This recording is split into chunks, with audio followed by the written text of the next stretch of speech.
Hadirin jamaah Jumat Masjid Kasih Rahmatullah, dari taklim menyampaikan informasi Jumat Kliwon 26 Zulhijjah 1447. Informasi yang pertama terkait aktivitas saldo Masjid Yasin.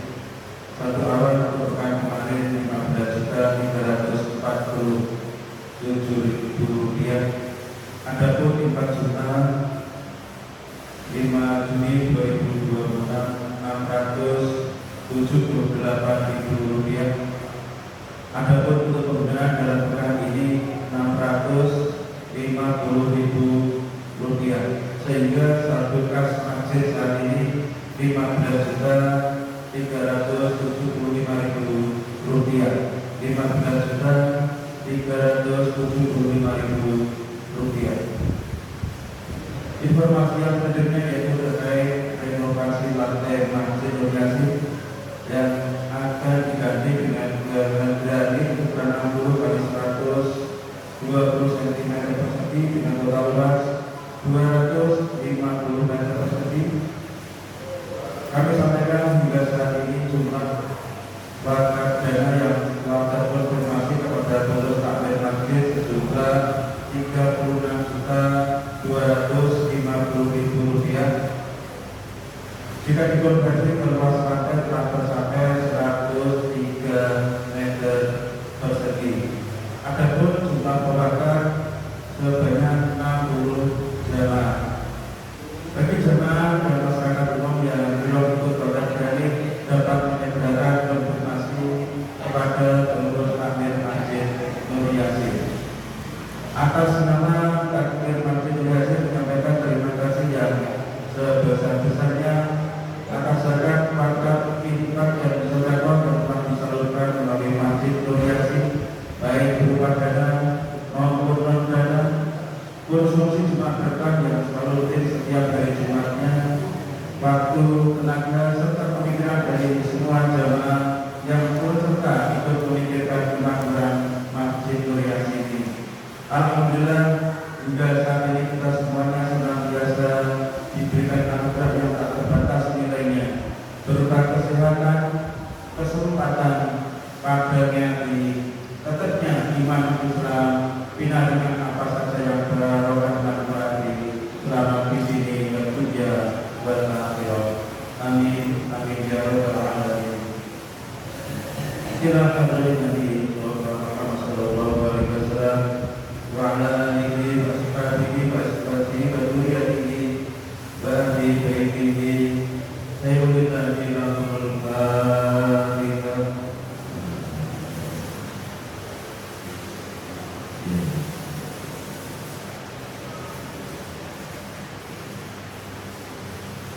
Juma'ilah Nabiya Tauhid Bajasadi supaya keluarga jemaah Masjid Yasin, para imam, para donatur, para pewarta, para perintis pendirian Masjid Yasin. Sayyidillah bilahul fadillah.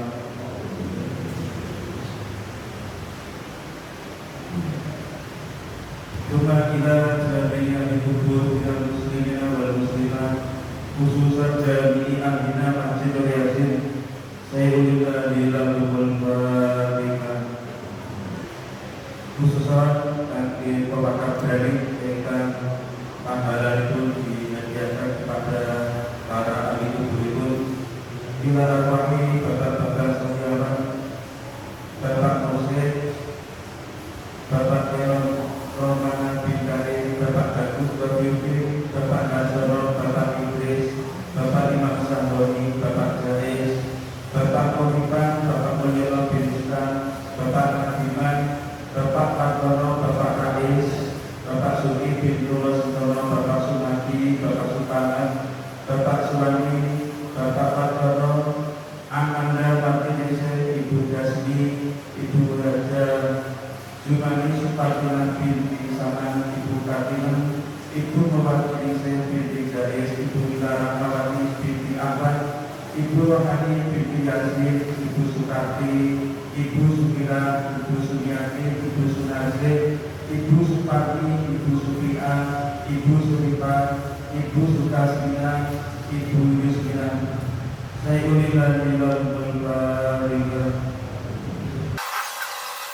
Terima kasih.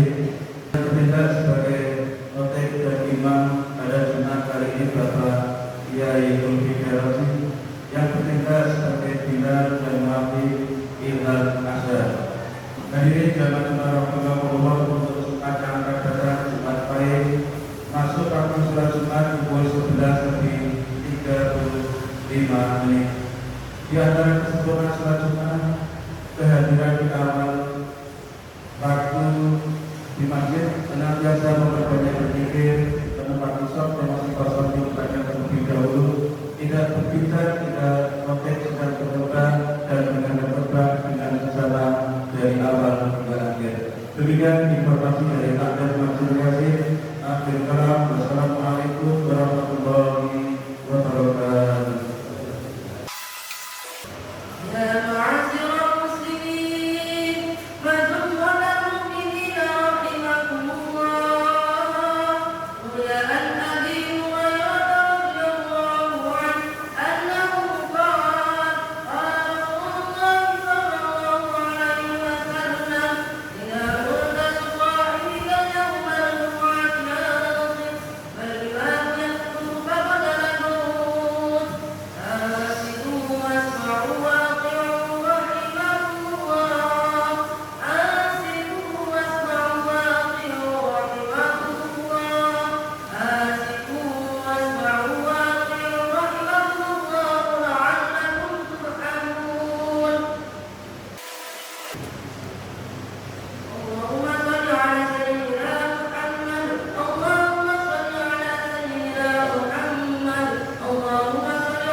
العالمين وبه نستعين على أمور الدنيا والدين والصلاة والسلام على أشرف الأنبياء والمرسلين سيدنا ونبينا محمد وعلى آله الطاهرين وصحبه أجمعين. أما بعد فيا عباد الله أوصيكم ونفسي بتقوى الله فقد فاز المتقون. قال الله تعالى في كتابه الكريم: ومن يتق الله يجعل له مخرجا ويرزقه من حيث لا يحتسب.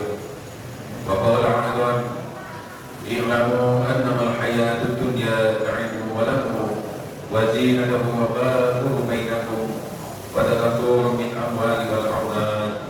صدق الله العظيم. Jamaah salat Jumat yang dimuliakan oleh Allah Subhanahu wa taala, sudah sepatutnya kita mensyukuri segala anugerah Allah yang diberikan kepada kita, khususnya anugerah iman, anugerah Islam, kesehatan, dan kesempatan. Salawat serta salam semoga senantiasa kita aturkan kepada Nabi Muhammad sallallahu alaihi wasallam, suri tauladan terbaik bagi umat manusia, juga kepada keluarganya, para sahabatnya, dan para pengikutnya beliau hingga akhir zaman. Selanjutnya, khotib mengajak diri, khotib pribadi dan jamaah sekalian untuk senantiasa berusaha meningkatkan ketakwaan kepada Allah Subhanahu wa taala. Kita harus memiliki tekad untuk menjadi pribadi yang lebih baik, baik secara personal maupun sosial. Semua itu tentu hanya dapat terwujud dengan pertolongan Allah Subhanahu wa taala. Dengan kata lain, kita perlu menyadari bahwa kita hanyalah makhluk yang lemah. Karena itu sudah sepatutnya kita selalu meminta petunjuk atau memohon pertolongan dan menggantungkan seluruh kehidupan kita kepada Allah dan yang Maha mengetahui segala sesuatunya. Ma'asyiral muslimin, jamaah salat Jumat rahimakumullah. Apabila kita merenung sejenak, kehidupan kita pada umumnya dipenuhi oleh berbagai pilihan. Ada pilihan yang tampak sederhana, tapi ada pula pilihan yang dapat menentukan arah kehidupan kita selama bertahun-tahun. Kita memilih sekolah, pekerjaan, pasangan hidup, tempat tinggal, bahkan memilih jalan yang akan kita tempuh untuk mencapai tujuan tertentu. Sebagai keputusan mungkin dapat diubah dengan mudah, namun sebagai keputusan lainnya dapat meninggalkan dampak yang panjang dan tidak mudah diperbaiki ketika ternyata pilihan itu keliru. Bahkan tidak jarang sebuah keputusan memiliki konsekuensi yang serius dan berat dalam kehidupan seseorang. Dalam prakteknya seringkali pilihan-pilihan yang kita ambil lebih banyak didasarkan pada pendapat manusia. Bahkan mungkin sebagian dari kita terlalu mengandalkan pertimbangan manusia sehingga kurang serius dalam mencari petunjuk Allah. Kita rela menghabiskan waktu berjam-jam untuk berdiskusi dengan teman, keluarga, atau rekan kerja sebelum mengambil keputusan. Kita membaca berbagai sumber, membandingkan banyak pilihan, dan meminta pertimbangan dari banyak orang. Pada dasarnya semua itu baik dan memang diperlukan. Tidak ada yang salah dengan sikap seperti itu. Namun yang sering menjadi masalah adalah ketika kita lupa melibatkan Allah dalam proses pengambilan keputusan tersebut. Ma'asyiral muslimin, jamaah salat Jumat yang dirahmati Allah Subhanahu wa taala. Kita semua meyakini bahwa Allah adalah Zat yang Maha mengetahui. Tidak ada yang lebih mengetahui masa depan selain Allah. Tidak ada yang lebih memahami apa yang benar-benar membawa kebaikan bagi hidup kita selain Allah. Kita hanya mengetahui apa yang nampak di depan mata, sedangkan Allah mengetahui apa yang tersembunyi di balik setiap pilihan. Karena itu Allah mengajarkan kepada kita dalam sebuah doa yang sangat indah, وقل ربي أدخلني مدخل صدق وأخرجني مخرج صدق واجعلني من لدنك سلطانا نصيرا. Yang artinya, dan katakanlah ya Tuhanku, masukkanlah aku dengan cara yang benar dan keluarkanlah aku dengan cara yang benar, dan berikanlah kepadaku dari sisimu kekuasaan yang menolong. Kisah surat Al-Isra ayat 80.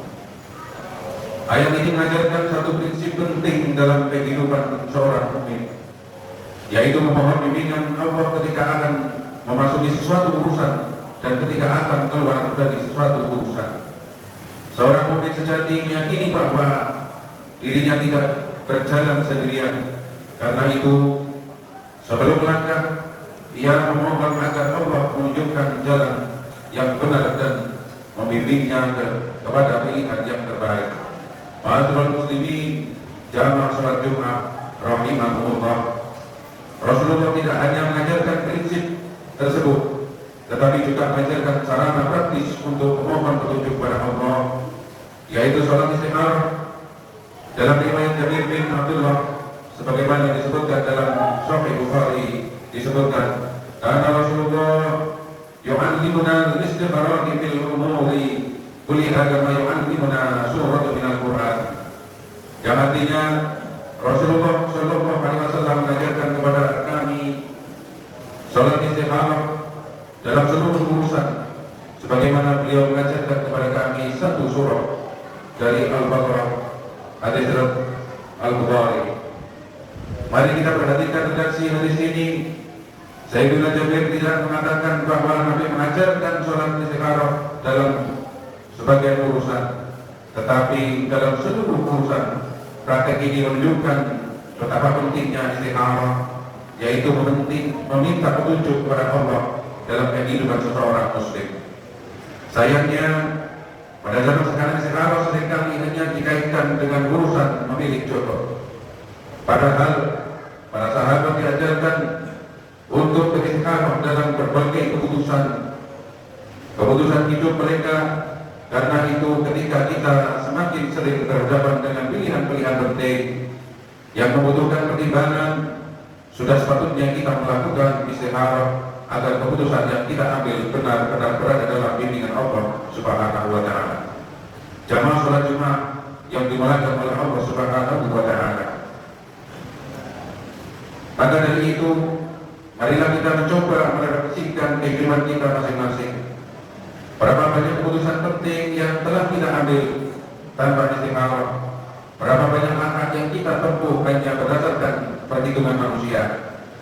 Mungkin ada seseorang yang menerima sebuah pekerjaan karena gajinya besar, tetapi ternyata pekerjaan itu menjauhkannya dari keluarga dan ibadah. Mungkin ada yang menolak suatu kesempatan karena terlihat berat.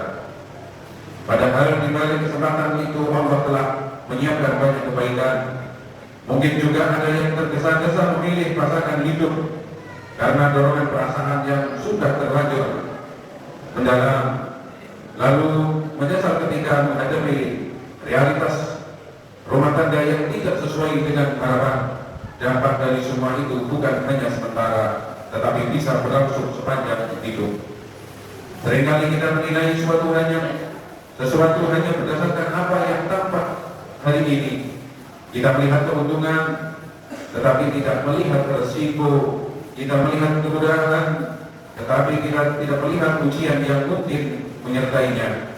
Kita melihat kesulitan, tetapi tidak melihat keberkahan yang Allah simpan di baiknya. Di sinilah istikharah mengajarkan kerendahan hati. Ketika seorang melakukan istikharah, seolah-olah ia berkata kepada Allah, "Ya Allah, aku memiliki keinginan, aku memiliki pertimbangan, tetapi ilmu jauh lebih luas daripada keinginanku. Jika pilihan ini baik bagiku, mudahkanlah ya Allah. Jika pilihan ini buruk bagiku, maka jauhkanlah ya Allah." Ma'asyiral muslimin, jamaah salat Jumat yang dimuliakan Allah Subhanahu wa ta'ala. Betapa banyak kegelisahan yang sebenarnya lahir karena kita terlalu percaya kepada kemampuan diri atau terlalu bergantung kepada pertimbangan orang lain. Kita ingin memastikan masa depan dengan perhitungan manusia yang sangat terbatas. Padahal ketenangan sejati tidak selalu lahir dari kemampuan mengetahui masa depan atau dari pertimbangan logis semata. Ketenangan sejati lahir dari keyakinan bahwa Allah sedang membimbing langkah kita, sebab kita yakin bimbingan Allah pasti merupakan yang terbaik bagi hamba-Nya. Karena itu marilah kita menghidupkan kembali kebiasaan sholat istikharah dalam berbagai aspek kehidupan. Kita tidak perlu menunggu sampai menghadapi keputusan yang sangat berat.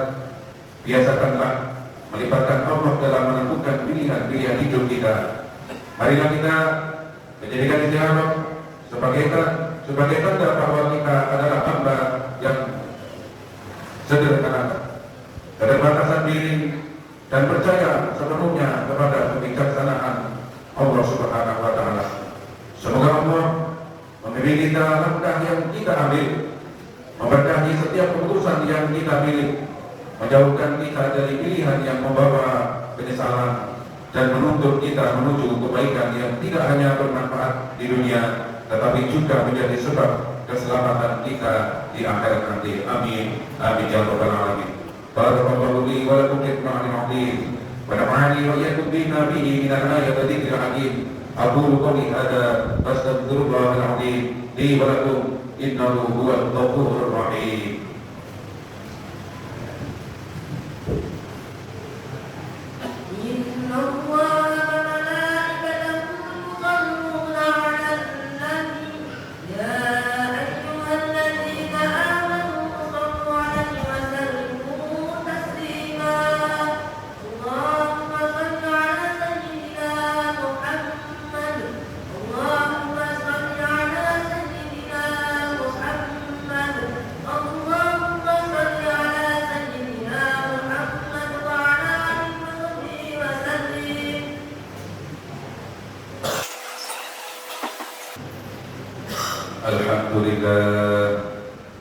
Alhamdulillahi hamdan katsiran kama amar. Asyhadu an la ilaha illallah wahdahu la syarika lah. Irwaman liman jahada bihi wa kafar. Wa asyhadu anna Muhammadan abduhu wa rasuluhu sayyidul khalaiqi wal bashar. Allahumma shalli wa sallim ala sayyidina Muhammadin wa ala alihi wa ashabihi wa sallam tasliman katsiran. Amma ba'd. Faya ibadallah, ittaqullaha haqqa tuqatih wa la tamutunna illa wa antum muslimun. Wattaqun nar walau bisihmin tamrati. Innallaha amarakum bi amri badani nafsi wa dhanna bi malaikatin musabbihati bi kursi. Wa qala qawlan karima. Inna Allaha wa malaikatahu yusalluna 'alan nabi. Ya ayyuhalladzina amanu sallu 'alaihi wa sallimu taslima. Allahumma salli wa sallim ala sayyidina Muhammadin wa ala alihi wa sahbihi ajma'in. Allahumma ighfir lil mu'minina wal mu'minat wal muslimina wal muslimat al ahya'i minhum wal amwat. Allahumma aslihna wa aslih ahwalana وأصلح من في صلاحهم صلاحنا وصلاح المسلمين وأهلك من في هلاكهم صلاحنا وصلاح المسلمين. اللهم إنا نسألك الهدى والتقى والعفاف والغنى ونسألك توفيق وسداد في جميع أمورنا واجعلنا ممن يستخيرونك في أمرهم ويرضون بقضائك وقدرك. والحمد لله رب العالمين. عباد الله، إن الله يأمر بالعدل والإحسان وإيتاء ذي القربى وينهى عن الفحشاء والمنكر والبغي يعظكم لعلكم تذكرون. واذكروا الله العظيم يذكركم واشكروه على نعمه يزدكم ولذكر الله أكبر.